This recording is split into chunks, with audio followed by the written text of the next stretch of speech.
এখানটা পুরো শ্যাওলা পড়ে গেছিল। আমার দিদি চলে এসছে আর আমাদের ঘর বাড়ি চকচকে হয়ে গেছে। এই সিঁড়ি টিড়ি সব দেখো দিদি ঘষে একদম ব্লিচিং পাউডার দিয়ে পরিষ্কার করে দিয়েছে। আমার দিদি এই বাড়ি আসলে আমাদের বাড়ি পুরো ঝকঝক করে। দেখো তুলসী মন্দির, এই সিঁড়ি সব একদম পরিষ্কার। আজকে আমাদের বাড়ি পুরো ফুল ফুল দেখবে। আমার দিদি আজকে সেই ভোরবেলা থেকে গোছাচ্ছে। আমার দিদি খুব সুন্দর ঘর গোছাতে পারে। আর এই কুকুরটা খুব বদমাইশ, আসার পর থেকে আমাদের জ্বালাচ্ছে। দাঁড়া, তোর দাঁত ভেঙে হাতে ধরিয়ে দেবো। এই দেখো, আর আমাদের গাছে সব ডাল টাল কাটা হয়ে গেছে। এখানটা কেমন বন হয়ে গেছিলো, তোমাদেরকে তো দেখিয়েছিলাম। তো দেখো এখন কতটা পরিষ্কার। এখানে গেট গাছ ছিল, সব কেটে দিয়েছি যাতে একটু আলো হাওয়া বাতাস ঢোকে।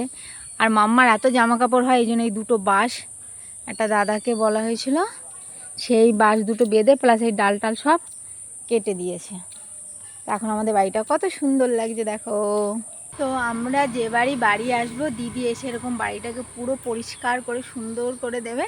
তারপর আমরা আবার যখন চলে যাই আবার বাড়ি জঙ্গল হয়ে যায়। তো এখন খুব সুন্দর লাগছে, চারিদিকে পরিষ্কার, আলো বাতাস সব ঢুকছে। কারণ আমাদের বাড়ি না অনেক গাছ, তো ওই জন্য দুদিন পর পরই একটুখানি জঙ্গল মতো হয়ে যায়।